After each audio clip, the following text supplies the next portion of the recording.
Hello, welcome to EPG Pathshala. I am Dr. Anurekha Chariwag, Assistant Professor at the Department of Sociology, Savitribai Phule, Pune University. I am coordinating the paper on Sociology of Gender. Today we are going to discuss a module on masculinities and feminities. Here in this module we will discuss the gender binary and the heterosexualization of desire. Not only we would discuss masculinities, especially in the way it is hegemonic and helps in the whole idea of subordination and how it is complicit in order to bring about inequality.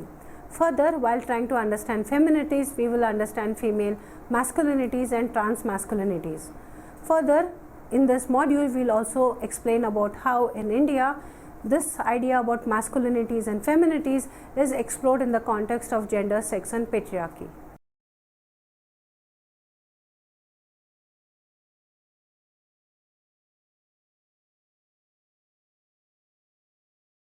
Feminities and masculinities. Introduction. Michael Kimmel begins his introduction to the Gendered Society Reader 2004 by stating a well-known fact. Gender happens to organize a major part of our social life and our experiences of it. The meaning of gender can be interpreted in a number of ways. One meaning of gender denotes manness and womanness that are attributed to each pole of the gender binary. Conventionally, the terms femininity and masculinity refers to one's gender identity or the extent to which one identifies with a socio-cultural meaning of what it means to be a man or a woman. These differences of signifying a man or a woman apply over a whole range of variables like personality traits, behaviors, roles, rights and rewards. These differences are also normative, resulting in the creation of a cultural ideal. It is said that a child draws upon the socio-cultural understanding of what is meant by a man or woman and is socialized to develop a particular expression of gender identity and gender role. The process of socialization in its turn is modeled on a presumed linearity between biology and psychology. Sexual differences or the differences seen between men and women are said to be evident at three levels. Primary sex characteristics borne by one's chromosomes and sex organs XX, XY. Secondary sex characters, that is differences associated with the reproductive functions like breast, voice, body hair, said to be the effects of specific hormones flowing in the male and the female body. Tertiary sex differences expressed through differences in behavior, aggression, rationality, sexual activity being the hallmarks of masculine behavior and care, submission and sexual passivity being specific to femininity. However, children also find themselves departing from the conventional gender identity and its corresponding gender role models to take on a different gender role and or identity. In other words, a male child could grow up to be non-masculine to the extent of being feminine, and a female child may develop masculine, non-feminine gender identity. Anthropologists and social scientists have found the meanings of masculinity and femininity to vary across cultures, across historical time, over individual lifespan as well across genders. Men and women in different cultures embody different meanings and expressions of masculinity and femininity, and these would vary over a large spectrum across cultures. Second, masculinity and femininity could carry different connotations in the same culture at different times. So what it means to be a man today could very well be very different from what it meant in the last century. For example, third expressions of gender may vary in one individual over age. People are seen to undergo an evolving sense of gender identification at different stages of life.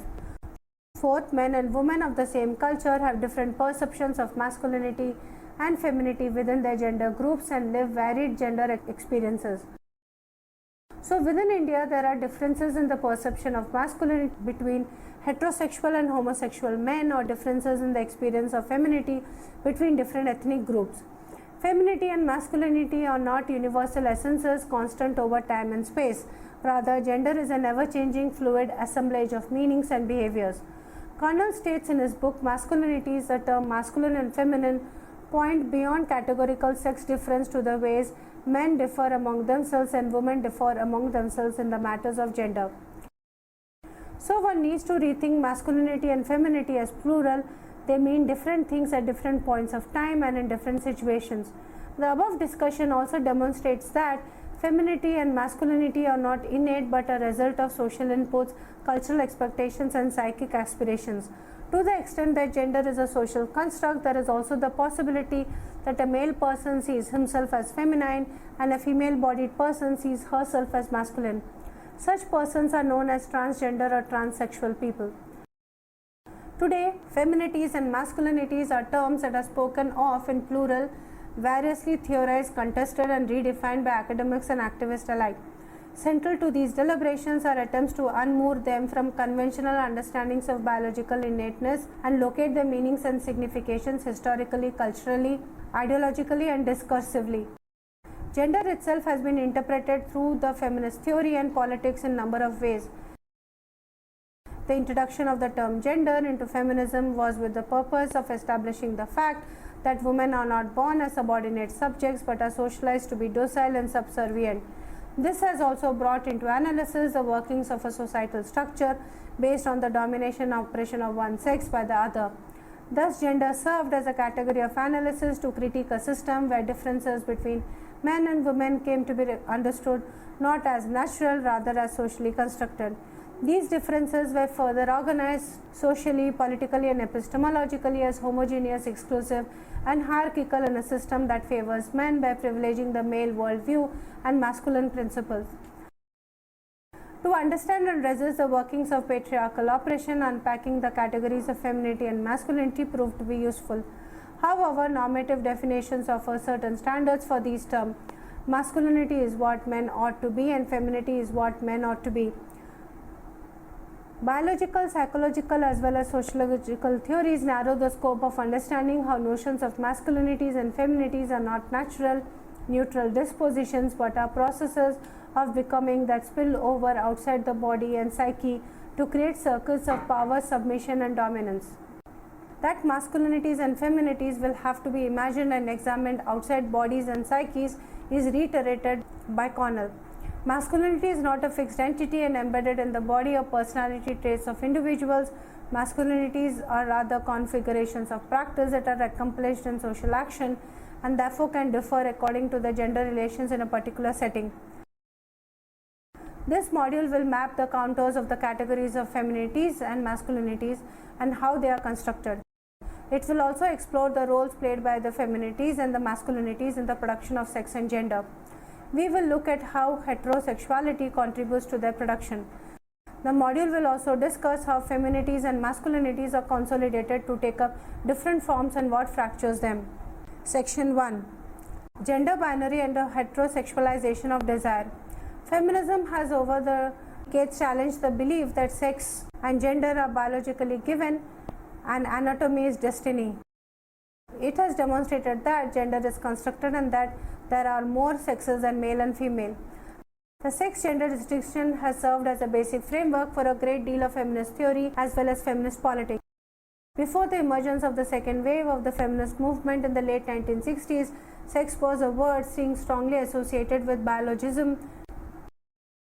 Differences between men and women were seen and believed to be rooted in biology.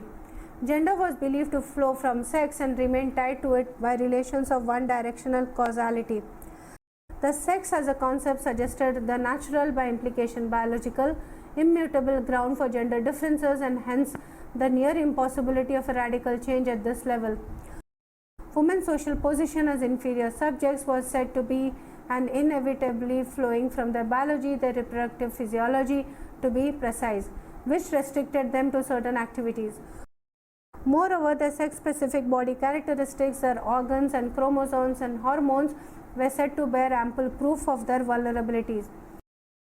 At such a juncture, it was perhaps important to question the impenetrable authenticity of this idea by bringing in notions of the material basis of self-identity and the socio-cultural constitution of the sexed human.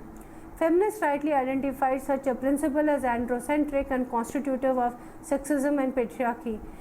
In English-speaking countries, gender was brought in to explicate matters in this direction. Till then, gender was a term used mostly in grammar to denote differences between masculine and feminine forms within language. Feminists extended the meaning of the term to refer also to the differences between women and men in general, moreover to underline the constitutive role of society in forging such differences. Nicholson, in her essay Interpreting Gender, talks of two uses of the word gender in feminist theorization. In the first usage, gender is still used as it was when first developed as a contrasting term to sex to refer to personality traits and behavior that is socially constructed in distinction to the body that is biologically given. On the other hand, gender is also used to refer to any social construction that brings forth the male-female distinction, including those that separate female bodies from male bodies. In other words, gender is a knowledge that establishes meaning for bodily differences. Kernel explains gender as a process of organizing the conduct of everyday life in relation to the reproductive arena defined by the bodily structures and the processes of human reproduction. Such organized structures found almost all documented societies. Masculinity and femininity, according to him, constitute the process of configuring the gender practices related to the structure and generated through the dynamic interaction between people and groups in their historical locations. Theories of constructing femininity and masculinity.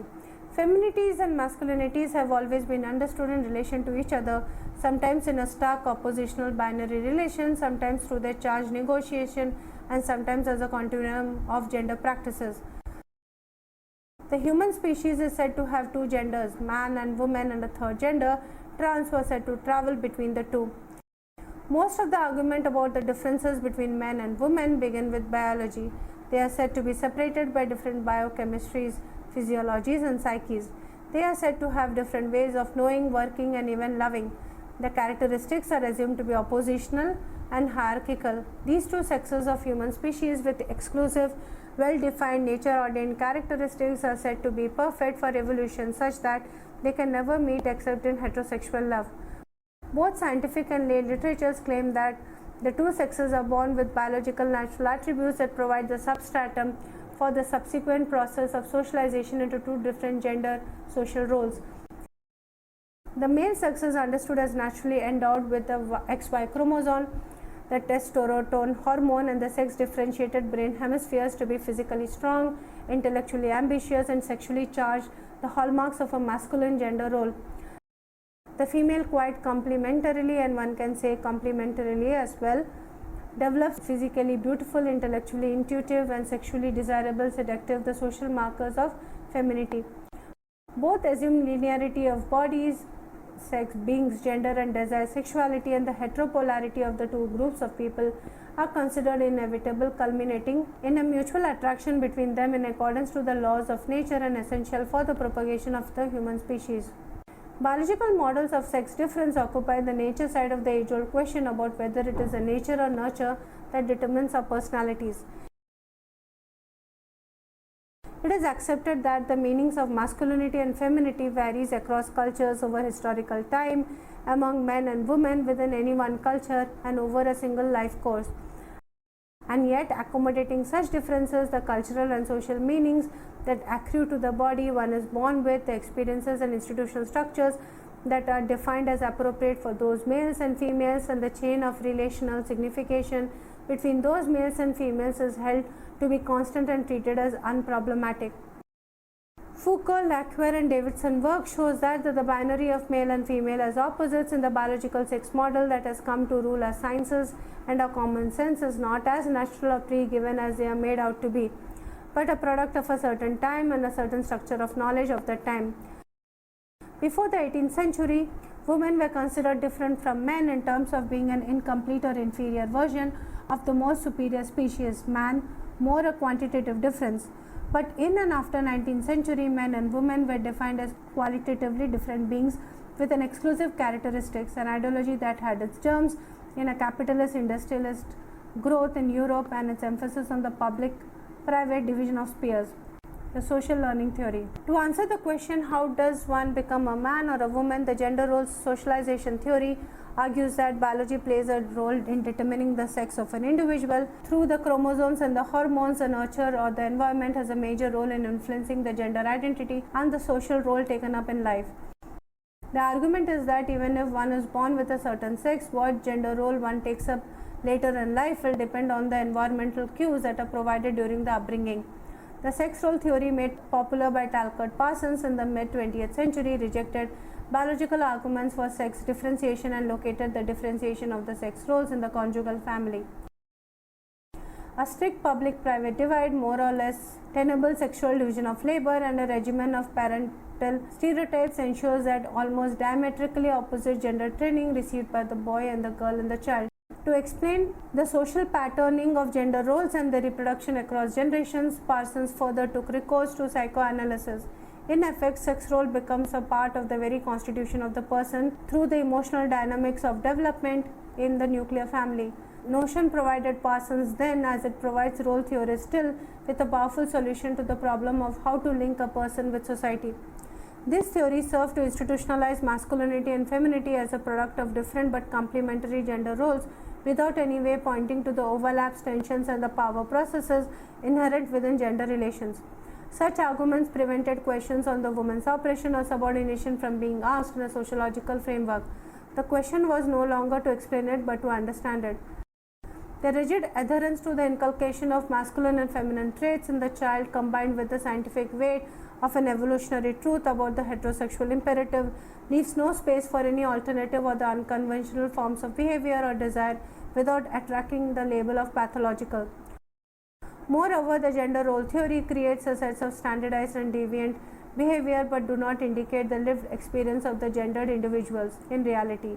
By the 1970s, feminist sociologists strongly argued that the sex role theory was problematic, not only being vague but also that it failed to address the questions of women's oppression and inequality by virtue of being located in the framework of men and women being separate but equal. Carrigan argued that relations are interpreted as differences, the greater social power of men and the sexual division of labor are interpreted as sexual dimorphism in behavior. The Freudian psychoanalytical theory of gender development grants importance to the role of the male organ for the ultimate evolution of one's gender role, such that women are said to have a tortuous route to cross before the regular development towards femininity. In Freudian psychoanalysis, a successful resolution of the girl-child's Oedipus complex and the acceptance of a castration makes room for the development of a femininity. As feminine as complementary to the masculine, the feminine in apparent complementary harmony with the masculine. Through the Oedipus complex, a girl is confronted with the fact of a castration. This leads her to give up on her attachment to the mother, who is similarly castrated, and shifts her attachment to father, the possessor of the penis, into another heterosexuality, another male subsequently. This is normal femininity, one who can normally include herself in vaginal heterosexuality and accommodate masculine sexuality. The process of a little girl turning into a woman is also accompanied by an act of repression, giving up on a piece of masculine sexuality, symbolized by her clitoral excitability, such that she can gain accession to her vaginal sexual economy. This successful transfer of erotogenic susceptibility to stimulation that takes place at puberty is a precondition for a development of femininity. Masculinity complex results from the refusal of the girl child to accept the fact of her castration and her inferiority, and this complex develops when she considers herself phallic, when she considers herself part of the masculine sexual economy and refuses the transition into the normal feminine vaginal heterosexuality. Man, on the other hand, is able to regain his leading erotogenic zone unchanged from his childhood. Furthermore, the fact that the women have to give up on the pre-pubertal masculine sexuality and change into another erotogenic zone is said to make them susceptible to the states of neurosis, especially hysteria. Thus, these pathological states are seen as inherent quality of the normal femininity, something the woman cannot escape. In other words, woman is normally pathological. The male child, on the other hand, has a much easy path to the development of a normal masculinity. The boy has what she lacks. Her loss is his victory. Her lack in being creates and confirms his as a phallic, as her being an opposite as well as being superior to her. His journey started through the giving up of his attachment to the mother on realizing that she is castrated and that he may suffer the same fate by his father if he continues with the attachment with the mother. So he easily identifies with the father and shifts his attention from the mother to other desiring other woman and is inculcated into the cult of masculinity. In Freud's scheme, the gender positions of the masculine and feminine are achieved and stabilized through a previously presumed heterosexual matrix. Feminists like Weeks and Butler have critiqued psychoanalytic theories of psychosexual development that take the heterosexual matrix for granted and create rigid bipolar distinctions of sex identity and gender expressions. They have further demonstrated how the script of masculinity and femininity is enacted and sustained through interwoven discourses of gender and sexuality. Section 2. Masculinities: hegemonic, subordinate and complicit. Masculinity has long been interpreted as a synonym for men or maneness. However, there may have been discussions about how masculinity needs to be prized apart from men or the male subject. Seems an easy conflation is made between the two when everything pertaining to men is assumed to be masculinity, and everything talked about masculinity is assumed to be referring to men. Kernel reiterates, rather than attempting to define masculinity as an object, a natural character type, a behavioral average, a norm, we need to focus on the processes and relationships through which men and women conduct gendered lives.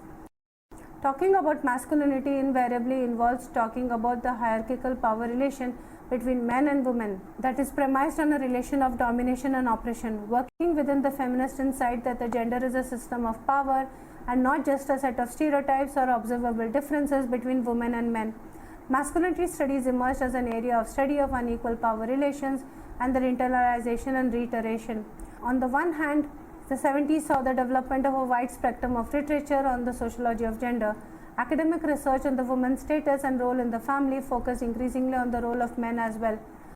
On the other hand, heterosexual men got together during this time to highlight their agenda of men's liberation, and now the popular gay movement quite inevitably called to question the notion of masculinity and what it is to be a man. Kernel's work on masculinity provides us with a description of how masculinities are constructed through gender and social structures, class, religion, race, and differentiated into hegemonic, subordinated, and marginalized.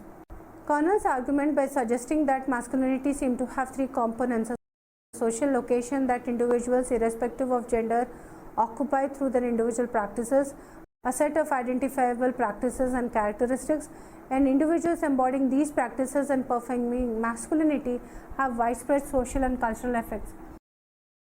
According to Kernel, the gender order is a site of relations of domination and subordination, struggles for hegemony, and practices of resistance. As masculinities compete among themselves and thrive by creating boundaries among men and spread its domination over women and children. It expresses itself through actions that range from disciplining to punishing women and children, queer bashing, male gang fights to international wars, and even combating terrorism. This form of masculinity, which is a certain psychic positioning in the social, has been called hegemonic masculinities. The concept of hegemonic masculinity was proposed to understand better linkages between social models of gender, gender hierarchy, gender feminist critiques of patriarchy, and popular anxieties about men and boys. The notion of hegemonic masculinity, formulated in the 1990s, follows from the Gramsci's notion of hegemony. It is described as a process of establishing and maintaining domination over a larger population through the manufacture of consent and social institutions like media, family that appear natural and inevitable. Heterosexuality and homophobia are the two pillars that prop up hegemonic masculinity. A defining element of this hegemony is that women present themselves as objects of sexual fantasy to men who compete among themselves for this attention.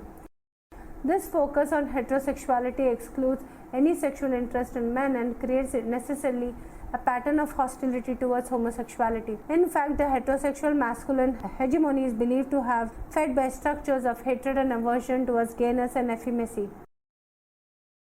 Kernel argues that to talk about gender relations between men and not just between men and women is a step towards unpacking the intersections of class, race, and other axes of marginalizations, as well as to analyze the gender relations operating within them. Thus, it becomes necessary to study the interfaces with other axes of discrimination, like sexual division of labor, sexual politics at workplace, etc. However, to talk about multiple masculinities is not to collapse them into a character typology, so it is not to talk about a working class masculinity or a Dalit masculinity. Describing hegemonic masculinity is a dynamic process. Kernel reiterates it's rather the masculinity that occupies a hegemonic position in a given pattern of gender relations, a position always contestable. These contestations will give rise to new groups with the new cultural ideals and institutional powers that will erode the basis of existing ones to produce new conditions of dominance. Subordinate and gay masculinities. Some masculinities are placed at the bottom of hierarchy and are equally suppressed, though there are dynamic negotiations.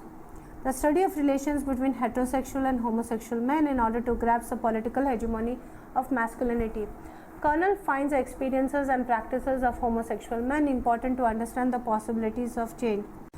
Research on masculinity must explore how gender operates for those men whom vehemently defined as unmasculine, how masculinity is constructed for them, how homosexual and heterosexual masculinities interact, and how homosexual men experience and respond to change in the gender order. Complicit masculinities. Hegemonic masculinity does not need all members of the group to embody and practice all criteria of the hegemonic formation to be able to enjoy its benefits. The number of men inhabiting the social position of hegemonic masculinity may be small, but the effects produced by these gender practices are reached by a larger number of men who can be seen as supporting and disseminating the hegemony. Kernel writes about this other relationship between men. Masculinity is constructed in ways that realize the patriarchal dividend without the tensions or the risk of being the frontline troops of patriarchy are complicit in this sense. Section 3. Feminities, female masculinities and trans masculinities. Studies in hegemonic masculinities need to pay more attention to the emerging configuration of femininity and the historical interplay of feminities and masculinities. The understanding that masculinities is constructed helps situated it beyond male bodies. Judith Halberstam asks, if masculinity is not the social and cultural and indeed political expression of maleness, then what is it? Drawing from the insight that heroic masculinities achieve their heroism through the subordination of alternative masculinities, Halberstam claims far from being an imitation of maleness, female masculinity actually affords us a glimpse of how masculinity is constructed as masculinity.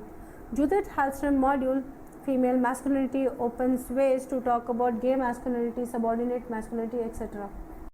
Emphasize femininity.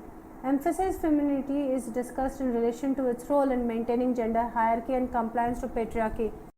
Since the notion of hegemony is used to denote power and subordination, the term is not used in the relation to feminities as in the case of masculinities. This is because there are no feminities at the hegemony. All feminities are constructed in the context of women's subordination to men generally. So, Kernel refers to emphasize femininity to denounce the production of a set of gender practices enacted by collectives and communities over space and time. This repeated performance historically and culturally serves to produce and structure the gender hierarchy with its given distribution of power both at the level of material resources as well as the level of meaning and signification. Female masculinities. Judith Halberstam draws attention to what she calls masculinity without men, that is, varieties of masculinities in female bodies.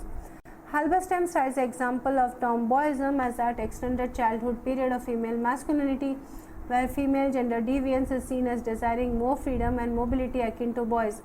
This indulgence is to the extent that it does not threaten the socio-cultural boundaries of gender conformity and is given up by the time adulthood is reached. Judith Halberstam argues that female masculinity is received variously by different ideological streams. To the hetero and homonormative culture, it stands for the misidentification and longing for power that is always out of reach.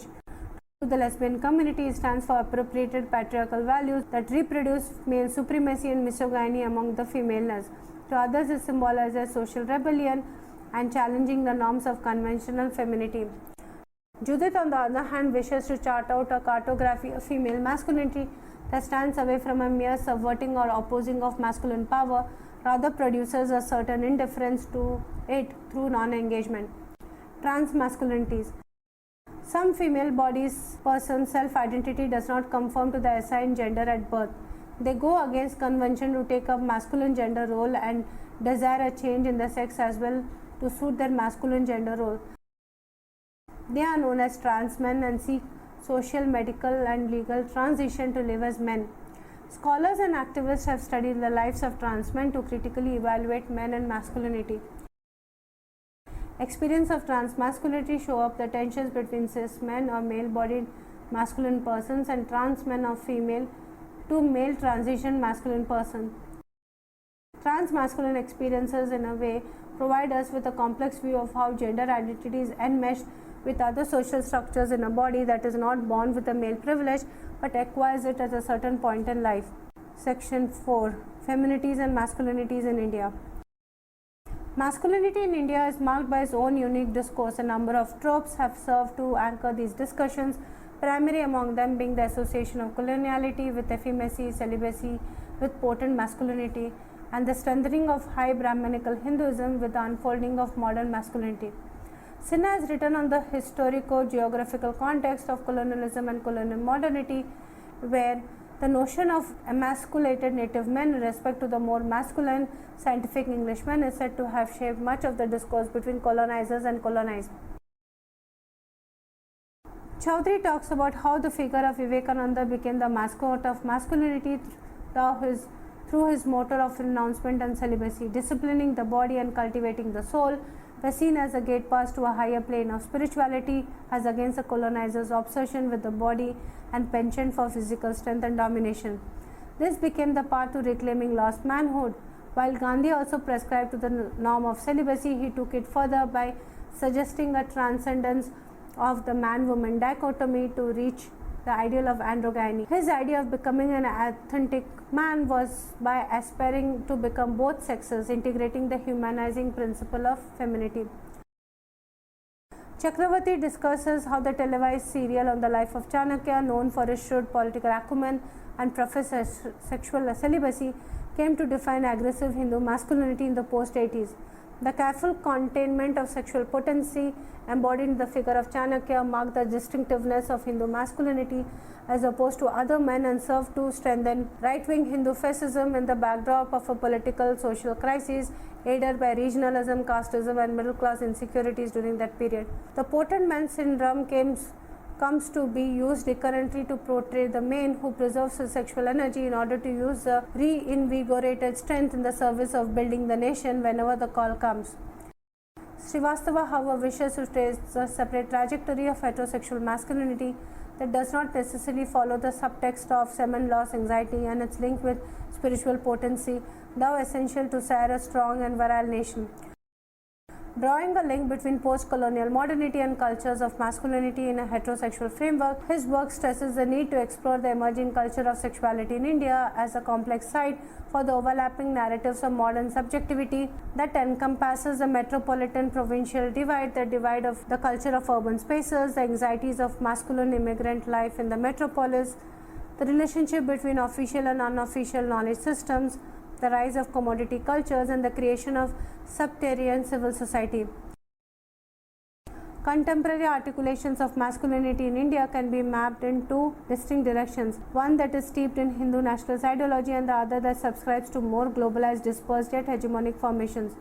The pervasiveness of Hindu masculinity becomes apparent periodically in a mass expression through unfolding of events that are believed to have threatened the moral codes defining the sexuality of a more superior race, that is the Hindu, predictably embodied by its women, chastity, domesticity and modesty being the three main coordinates. Be it the screening of film with a same-sex content or painting depicting a Hindu deity in nude, Hindu right-wing response seeks to retrieve and restore the lost honor. Such a campaign is argued to be necessary ostensibly to preserve the cultural, read high caste, moneyed heritage of the Hindu nation and prevent its decadence in the face of Western onslaught. The other less crass, more sophisticated, subtly articulated band of masculinity that owes allegiance to a globalized, socially aware, gender-bending type of man. The new global local man, located in the changing contours of masculinity, the cultural avant-garde, has gone through an image makeover. Mapping the coordinates of a sober, controlled masculinity is a lithe, muscular, shaved body, hairless, beautiful young body, reminiscent of Greek and heroes. Given the ways in which normative masculinity chooses to represent itself, there remains no difference between the normal and its foes, homosexuals or effeminate men.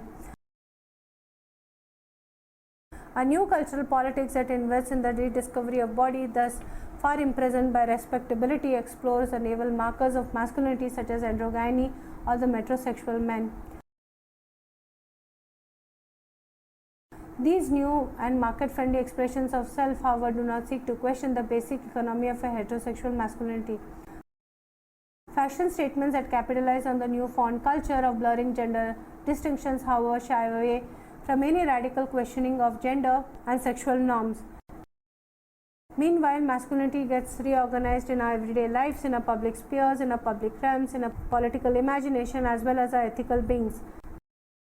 Masculinity today is much more disaggregated, heterogeneous, complex, benevolent, and perpetually mutating. Forms of masculinity coexist and endlessly seep into each other to produce new configurations of power. In conclusion, in this module on masculinities and feminities, we mapped the contours of the categories of these both. We also understood about how these two concepts and processes such as feminities and masculinities gets constructed. Both feminities and masculinities are also to be understood in the production of sex and gender, and especially also in the context about how the whole idea of heterosexuality contributes to their production.